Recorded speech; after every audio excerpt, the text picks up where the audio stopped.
नमस्कार.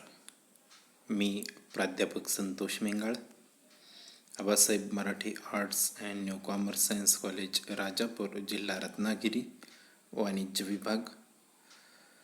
आज आपण तृतीय वर्ष वाणिज्य या वर्गाच्या निर्यात विपणन या विषयातील निर्यात विपणनाची ओळख या प्रकरणातील निर्यात विपणनाची आव्हाने आणि निर्यात विपणनाच्या समस्या या घटकावर चर्चा करणार आहोत.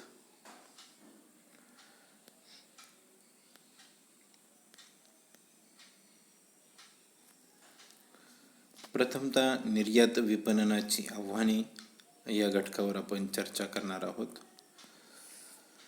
21व्या शतकामध्ये आज जर आपण विचार केला तर जागतिक बाजारपेठांमध्ये झपाट्याने प्रगती वाढत आहे. 21वे शतक हे तंत्रज्ञानाचे युग मानले जाते आणि तंत्रज्ञान हे प्रत्येक क्षेत्रामध्ये आलेले आपल्याला पाहायला मिळते. निर्यात विपणनामध्ये सुद्धा 21व्या शतकामध्ये काही आव्हाने निर्माण झालेली आहेत आणि आंतरराष्ट्रीय बाजारपेठांमध्ये किंवा स्थानिक बाजारपेठांमध्ये विपणन संघटनांना किंवा निर्यात विपणन करणाऱ्या उद्योगधंद्यांना मोठ्या प्रमाणावर आव्हानांचा सामना करावा लागत आहे. अर्थातच ही सर्व आव्हाने गतिशील बाजारपेठेशी जोडलेली आहेत. त्यातील महत्त्वाची काही आव्हाने या ठिकाणी आपण बघणार आहोत किंवा त्यावर चर्चा करणार आहोत. सविस्तर अशी माहिती आपण त्यावरती पाहणार आहोत. निर्यात उद्योगांना खरे तर जागतिक बाजारपेठेमध्ये अनेक प्रकारची आव्हाने पेलावी लागत असतात. त्यातील महत्त्वाचे पहिले आव्हान म्हणजे जागतिक व्यापाराची ठरवलेली नवीन दिशा.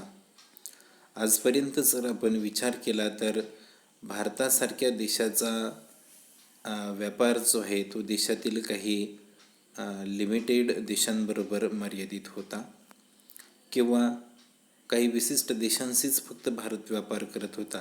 पण 21व्या शतकामध्ये मात्र भारताने निर्यातीमध्ये सुद्धा प्रचंड उडी घेतलेली आहे आणि प्रचंड प्रमाणावरती विविध वस्तू आणि सेवांची निर्यात ही भारतातून होत असते.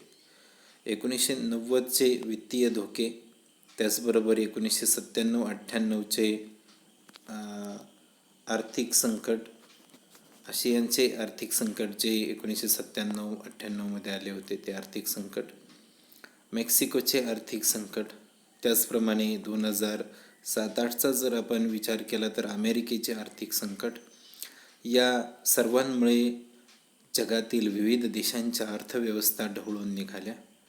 कारण जागतिक आणि स्थानिक ज्या काही विपणन संस्था होत्या किंवा आर्थिक व्यवहार करणाऱ्या ज्या संस्था होत्या त्यातल्या बऱ्याच मोडकळीस आल्या आणि वेगवेगळ्या देशांच्या अर्थव्यवस्थांना त्याचा मोठा फटका बसला.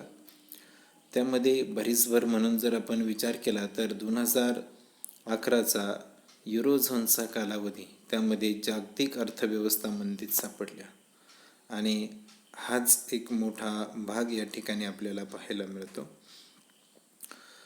त्यामुळे अनेक देशांच्या अर्थव्यवस्थेमध्ये आमूलाग्र असे बदल करावे लागले आणि यामध्ये सर्वात महत्त्वाचा बदल जर विचारात घेतला तर अनेक देशांनी जागतिक व्यापाराची जी काही दिशा होती ती बदलून घेतली.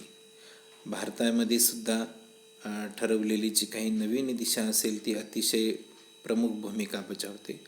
जगाचा जर आपण विचार केला तर जागतिक व्यापाराची ठरवलेली नवीन दिशा जी आहे ती अतिशय प्रमुख जागतिक आणि प्रमुख राष्ट्रांसमोर आणलेली आहे.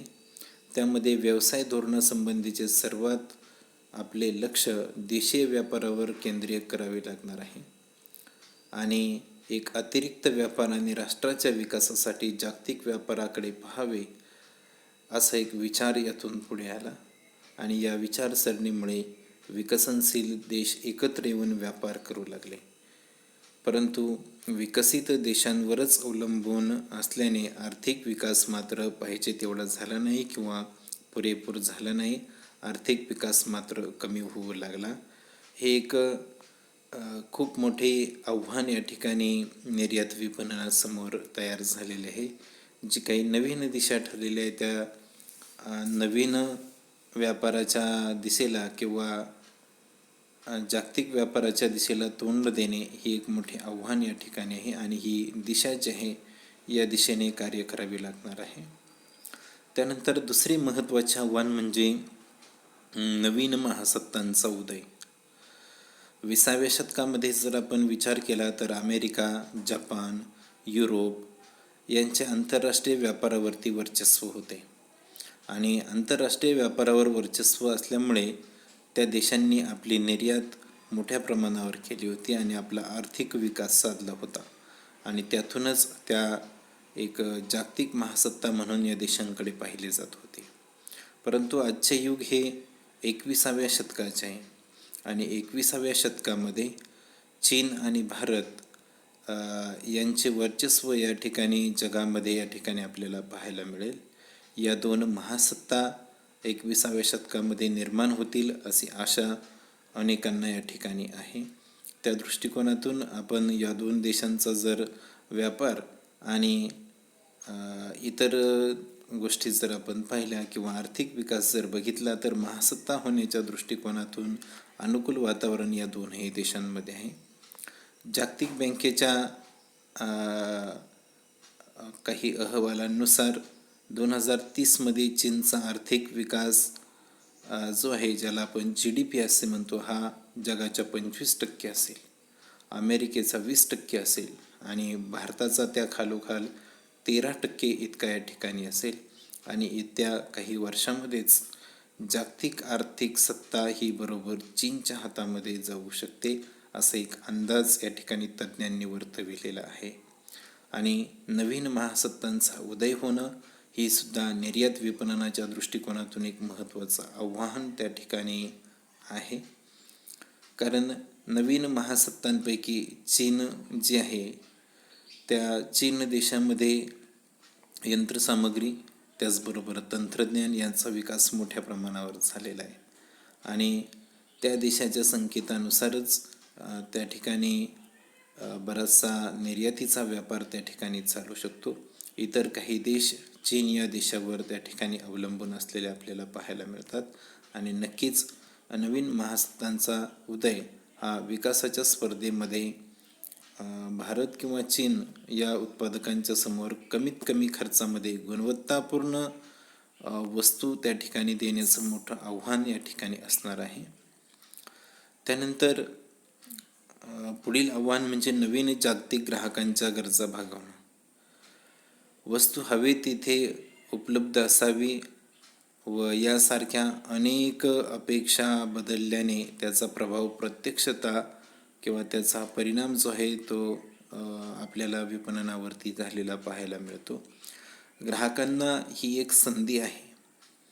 सर्व विकसित राष्ट्रांमध्ये जर आपण विचार केला तर निवृत्त लोकांची संख्या जी आहे किंवा समूह जो आहे तो आपल्याला मोठ्या प्रमाणावर पाहायला मिळतो.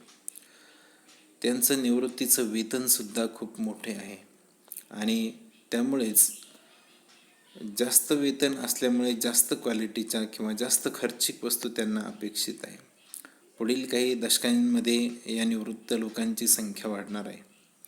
विकसनशील देशांमध्ये सुद्धा म्हणजेच जे देश विकासाच्या मार्गावर आहेत त्यांच्यामध्ये सुद्धा यांची संख्या वाढू शकते आणि विशेष करून चीन आणि भारतामध्ये सुद्धा या लोकांची संख्या 2050पर्यंत खूप मोठ्या प्रमाणावर साधारणतः 60% वाढणार आहे आणि या लोकांच्या ज्या काही गरजा आहेत त्या प्रचंड प्रमाणावर आहेत. विविध बाजारपेठेंमध्ये ग्राहकांच्या असणाऱ्या ज्या काही चवी असतील, आवडीनिवडी असतील, त्यामुळे उत्पादकांना, व्यापाऱ्यांना हे मोठ्या प्रमाणावर आव्हान त्या ठिकाणी आपल्याला पाहायला मिळतं. ग्राहकांचे अग्रक्रम ओळखणं, कमी किमतीमध्ये जास्त गुणवत्तेच्या वस्तू त्यांना उपलब्ध करून देणं किंवा सेवांचं वितरण हे लक्ष ग्राहकापर्यंत पोहोचवणं आणि वस्तू विकासावरही लक्ष केंद्रित करणं हेही एक मोठं आव्हान या जागतिक ग्राहकांच्या गरजा भागवण्याच्या माध्यमातून समोर येत आहे. त्यानंतर पुढील आव्हान म्हणजे जागतिक स्पर्धेला तोंड देणे. निर्यात विपणनामध्ये सर्वात मोठं आव्हान जे आहे ते म्हणजे कमी खर्चामध्ये दर्जेदार वस्तूंचा पुरवठा ग्राहकांना करणं. आजच्या काळामध्ये ग्राहकांच्या अपेक्षा जास्त आहेत. ग्राहकांना कमी खर्चामध्ये जास्त गुणवत्तेच्या वस्तू देण्याचा कल हा कोणत्या व्यवसायांचा किंवा कोणत्या देशांचा असणार आहे हेही महत्त्वाचे आहे. आणि त्याचाच विचार जर आपण केला तर त्यांना जागतिक बाजारपेठेमध्ये व्यवसायांना तोंड द्यावे लागणार आहे. जागतिक स्पर्धेला तोंड देण्यासाठी जागतिक नेतृत्व ज्यांच्याकडे असेल असेच उद्योग व्यवसाय किंवा असेच देश या निर्यात व्यापारामध्ये टिकू शकतात. जागतिक बाजारपेठेमध्ये नेतृत्व असणाऱ्या ज्या काही कंपन्या आहेत, ज्यांना आपण बहुराष्ट्रीय कंपन्या किंवा मल्टीनॅशनल कंपन्या असे म्हणतो, अशा कंपन्या या ठिकाणी जास्त वर्चस्व ठेवू शकतात. उदाहरणार्थ मायक्रोसॉफ्ट, ॲपल किंवा सेल किंवा इतर अनेक काही कंपन्या ज्या आहेत त्या वर्चस्व ठेवू शकतात. किंवा इतर काही दुसरे उद्योग आहेत जे खाद्यपदार्थ तयार करतात किंवा किरकोळ वस्तूंची निर्मिती करून त्यांची विक्री करत असतात. इत्यादींची बाजारपेठ विभागली जाईल आणि यांना मोठ्या स्पर्धेला तोंड देण्याचं आव्हान या ठिकाणी असेल. कमी किमतीमध्ये चांगली गुणवत्ता देणं हा जागतिक स्पर्धेचा सगळ्यात महत्त्वाचा विषय या ठिकाणी असणार आहे. यानंतर विपणनात नवीन तंत्रज्ञानाचा वापर हे सुद्धा एक आव्हान आपल्यासमोर आहे. विपणनामध्ये नवीन तंत्रज्ञानाचा वापर हा मोठ्या प्रमाणावर होत असल्याचं आपल्याला पाहायला मिळतं. इंटरनेटचा विकास आणि इतर तंत्रज्ञान यामध्ये मोबाईलचा असणारा संपर्क यांची विपणनामध्ये महत्त्वाची भूमिका आहे. सध्या जर आपण विचार केला तर मोबाईल आणि इंटरनेट या दोन अतिशय महत्त्वाच्या गोष्टी निर्यात विपणनामध्ये आपल्याला ॲक्टिव्ह झालेल्या पाहायला मिळतात. आणि त्याचाच एक भाग म्हणून निर्यात विपणनामध्ये जो काही तंत्रज्ञानाचा वापर वाढलेला आहे हे सुद्धा एक आव्हान त्या ठिकाणी या व्यापारासमोर किंवा निर्यात व्यापारासमोर असल्याचं आपल्याला पाहायला मिळतं. इंटरनेट किंवा तंत्रज्ञानामुळे ग्राहकोपयोगी वस्तू ज्या आहेत त्यांच्या मागणीमध्ये मोठ्या प्रमाणावर वाढ झालेली आपल्याला पाहायला मिळते. तोही एक आव्हानाचा भाग म्हणून त्याच्याकडे आपल्याला पाहता येते. त्याचबरोबर जागतिक स्पर्धेच्या फायद्याचे ज्ञान जे आहे तेही एक आव्हान या ठिकाणी आहे. जागतिक स्पर्धेचे फायदे आणि ते मिळवण्यासाठीचे मोठे आव्हान भारतीय निर्यातदारांसमोर विशेष करून आपल्याला पाहायला मिळतं. कारण विकसित देश मोठ्या प्रमाणावर सेवा क्षेत्रावरती विसंबून आहेत आणि विकसित देशांचा 70% आर्थिक विकास व रोजगार हा सेवा क्षेत्रावरती आहे. भारतामध्ये सुद्धा या गोष्टीचा आपल्याला प्रामुख्याने विचार करावा लागेल. भारतामध्ये सुद्धा 2006-07मध्ये 55% आर्थिक विकास हा सेवा क्षेत्रामुळे झालेला आहे. आजचा सध्याचा जर आपण विचार केला तर ही आकडेवारी जी आहे किंवा ही शेकडेवारी जी आहे ही या ठिकाणी वाढत चाललेली आहे. माहितीचे प्रभावी व्यवस्थापन जर केले तर स्पर्धेचा फायदा घेणं शक्य होतं आणि जागतिक बाजारपेठेमध्ये हे आव्हान निर्यातदारासमोर प्रामुख्याने या ठिकाणी उभे ठाकलेले आहे. बाजारपेठेमध्ये आपण जर विचार केला तर आधुनिक तंत्रज्ञानाला महत्त्व प्राप्त झालेलं आहे. आधुनिक तंत्रज्ञानाचा जर आपण या ठिकाणी जर विचार केला तर नक्कीच ज्या काही गोष्टी आपल्यासमोर येतात त्यापैकी विशेष करून महत्त्वाची जर आपण पाहिलं तर सेवा क्षेत्रामध्ये सुद्धा नवीन तंत्रज्ञानाचा वापर या ठिकाणी जास्तीत जास्त आपल्याला पाहायला मिळतो. त्यानंतर हितसंबंध राखणे हे सुद्धा एक महत्त्वाचे आव्हान या ठिकाणी आपल्याला पाहायला मिळेल. या संदर्भामध्ये जर आपण विचार केला तर पर्टो यांचा विपणन विषयक नियम जो आहे 80-20 इंग्रजीमध्ये ज्याला 80-20 असे म्हटले जाते. 80% विक्रीतून मिळणारे उत्पन्न जे आहे ते 20% ग्राहकांकडून त्या ठिकाणी मिळवणं हा सिद्धांत आंतरराष्ट्रीय व्यापाराला सुद्धा त्या ठिकाणी लागू होतो. कारण असे अनेक निष्ठावान ग्राहक आहेत, त्यांच्या उत्पन्नातला मोठा हिस्सा ते त्यांच्या विश्वासू विक्रेत्यासाठी खर्च करण्यासाठी तयार आहेत. आणि आंतरराष्ट्रीय बाजारपेठेमध्ये ग्राहकांचे हितसंबंध राखण्यासाठी निर्यातदाराला काही डावपेचांची आखणी करावी लागते. बाजारपेठ ग्राहकांशी हितसंबंध अधिकाधिक चांगले निर्माण करणे आणि ते चांगल्या पद्धतीने राखणे हे एक सर्वात मोठे आव्हान सध्या निर्यातदारासमोर आलेले आहे. आणि यासाठी निर्यातदार वेगवेगळ्या पद्धतींचा अवलंब करून ते संबंध योग्य पद्धतीने राखण्याचा प्रयत्न करत आहेत. त्याचबरोबर सामाजिक जबाबदारी आणि नैतिकता. आजच्या व्यावसायिक युगामध्ये जर आपण विचार केला तर सामाजिक जबाबदारी आणि नैतिकता हे खुले आव्हान या ठिकाणी आपल्याला पाहता येईल किंवा त्याच्याकडे आव्हान म्हणून एक पाहता येते. अनेक उद्योग आपल्या सामाजिक जबाबदारीचा स्वीकार करून योग्य ते धोरण किंवा डावपेच आखत आहेत. संघटनांना सामाजिक, राजकीय किंवा आर्थिक विकासावर लक्ष केंद्रित करावं लागणार आहे. त्याचबरोबर विघातक किंवा अतिरेकी कारवायांचा जर आपण विचार केला तर त्यावरती सुद्धा लक्ष केंद्रित करून त्याच्या विरोधामध्ये भूमिका घ्यावी लागणार आहे.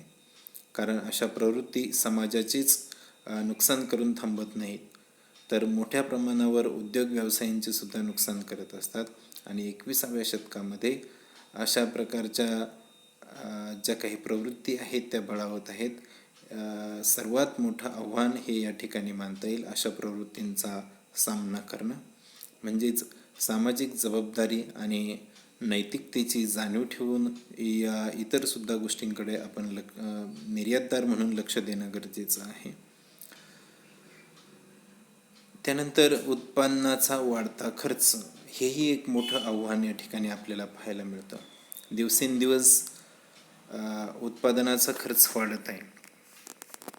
उत्पादनाचा खर्च वाढल्यामुळे वाढत्या खर्चावरती नियंत्रण ठेवणं हे अवघड काम होऊन बसले आहे किंवा एक मोठे आव्हान निर्माण झाले आहे.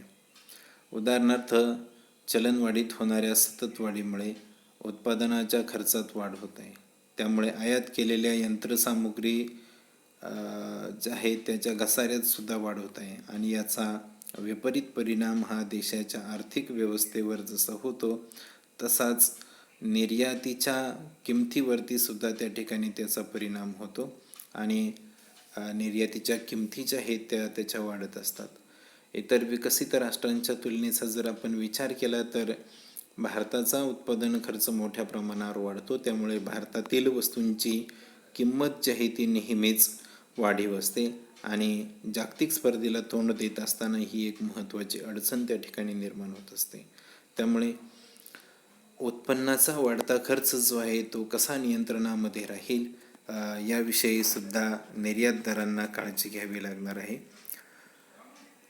उत्पन्नाच्या खर्चावर नियंत्रण ठेवण्यासाठी भारतीय निर्यातदारांनी त्यांच्या संघटनांच्या मार्फत प्रयत्न सुरू केलेले आहेत. उदाहरणार्थ निर्यात वृद्धी महामंडळ आहे, EPC ज्याला आपण म्हणतो. सरकारी अधिकाऱ्यांना सल्ला या ठिकाणी देताना ज्या काही समस्या उद्भवत असतात त्या समस्या सोडवण्याचा प्रयत्न याच्या माध्यमातून केला जात असतो. त्यानंतर पायाभूत सुविधांमधील आव्हाने जे आहेत तीही महत्त्वाची या ठिकाणी मानली जातात. भारतीय निर्यातदारांना दर्जेदार ज्या काही पायाभूत सुविधा आहेत त्या सुविधांच्या अभावाला तोंड द्यावे लागतं. कारण जागतिक सुविधांचा किंवा जगातील इतर देशांचा जर आपण विचार केला तर काही असे विशिष्ट देश आहेत की ज्यांच्याकडे पायाभूत सुविधा अतिशय चांगल्या पद्धतीच्या आहेत. भारताचा जर आपण विचार केला तर भारतातील सर्वात चांगल्या बंदरांचा सिंगापूर असेल, शांघाय असेल किंवा साऊथ कोरिया असेल इत्यादी देशातील बंदरांसारख्या सुविधा भारतामध्ये उपलब्ध नाहीत किंवा चांगल्या दर्जाच्या ज्या काही सुविधा आहेत त्या भारताकडे उपलब्ध नाहीत. बंदरापर्यंत पोहोचणारे जे काही रस्ते असतील ते व्यवस्थित नाहीत. त्याचप्रमाणे सर्व बंदरांना जोडणारे सुद्धा रस्ते नाहीत. विशिष्ट बंदरांनाच जोडणारे रस्ते हे भारतामध्ये आहेत. बंदरांमध्ये ज्या काही सोयीसुविधा आहेत त्या पुरेशा नाहीत.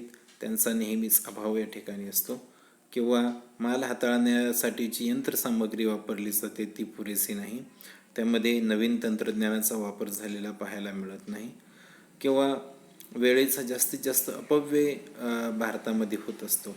आणि या सर्वांचा परिणाम म्हणून वाहतूक खर्च हा आपोआपच वाढत असतो, जास्त असतो, आणि अनेक पायाभूत सुविधा नसल्यामुळे भारतीय निर्यातदारांना या मोठ्या आव्हानाला तोंड द्यावे लागतं. भारतासारख्या देशामध्ये जर अशी अवस्था असेल, म्हणजेच सध्या जो देश महासत्ता होऊ पाहतोय, अशा देशामध्ये जर अशी अवस्था असेल तर जे देश विकसित नाहीत, अविकसित देश आहेत, त्यांची अवस्था अवघड आहे. त्यामुळे निर्यात विपणनामध्ये पायाभूत सुविधासुद्धा अतिशय महत्त्वाच्या असतात, आणि भारतासारख्या देशामध्ये त्यांची कमतरता या ठिकाणी आजही आपल्याला जाणवते. यानंतर मुद्रांकन आणि विपणन हे सुद्धा एक आव्हान या ठिकाणी आहे. भारतीय निर्यातदारांना आपण जर विचार केला तर मुद्रांकनाचे स्थान किंवा विपणनाच्या आव्हानाला नेहमीच तोंड द्यावं लागतं. भारतातून निर्यात होणारे वस्तू ज्या आहेत त्यामध्ये दागिने असतील, चामड्याच्या वस्तू असतील, मोती, कापड, इंजिनिअरिंग वस्तू इत्यादींच्या बाबतीमध्ये मुद्रांकनाच्या नेहमीच समस्या निर्माण होत असतात, किंवा आजपर्यंत त्या झाल्याचं आपल्याला पाहायला मिळतं. आणि जागतिक बाजारपेठेमध्ये मुद्रांकन हे जे आहे ते अतिशय महत्त्वाचं असतं, परंतु भारतासारख्या देशामध्ये त्याचं एक आव्हान निर्यातदारांना नेहमीच पेलावं लागत असतं.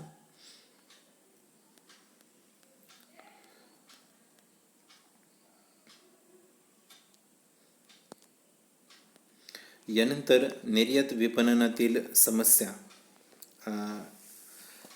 ज्या आहेत त्यांची सविस्तर चर्चा या ठिकाणी आपण करतोय. निर्यात विपणनामध्ये जसे वेगवेगळी आव्हाने भारतीय निर्यातदारांना पेलावी लागतात, त्याच पद्धतीने निर्यात विपणनामध्ये वेगवेगळ्या समस्यासुद्धा निर्माण झालेल्या आहेत. प्रथमतः निर्यात करण्यासाठी अनेक देश एकत्र येत असतात. यामुळे या देशांच्या भाषा, संस्कृती, धोरणे ही नेहमीच वेगवेगळी असतात आणि निर्यात विपणनामध्ये यांच्या समस्या वाढत असतात. प्रथमतः निर्यात विपणनाची पहिली समस्या जी निर्माण झालेली आहे ती आहे चलनाची समस्या.